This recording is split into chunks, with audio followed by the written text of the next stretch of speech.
मालिक ए मालिक हटाइए ना हमरे सामने से इसको। सारी मगरमच्छ के आंसू बहा रही है। क्या हुआ बेबी? हमसे बहुत बड़ी गलती हो गई लालू। मेरा प्यार ठुकरा के मेरा इंतकाम देखेगी। करेगा बकवास तू। एक तो ये रो रही है। ऐसा मत बोलो आलू। हम तुम्ही को चाहते हैं। एक बार प्यार से हमारी तरफ देखो तो सही। किसी के एक्स की तरफ नहीं देखते हैं। टमाटर की 100 की इसका वैल्यू कोई नहीं है।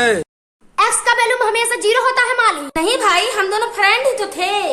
चुप रहो टमाटर, तुम ही ना आके बीच में काम बिगाड़ दिले। पूरा मंडी समाज को पता था कि हमारा और गभिया का चक्कर चल रहा है। तुम ही ना बीच में टांग अड़ाए हो। माफ कर दे भाई, हम दोनों दोस्त ही तो हैं। चुप रहो, आजकल बेस्ट फ्रेंड है नूत बॉयफ्रेंड का मजा ले रहा है। माली पगल चट्टी का कोनो बॉयफ्रेंड नहीं नू है माली। वीडियो आप लोग को कैसा लगा कमेंट में जरूर बताइए।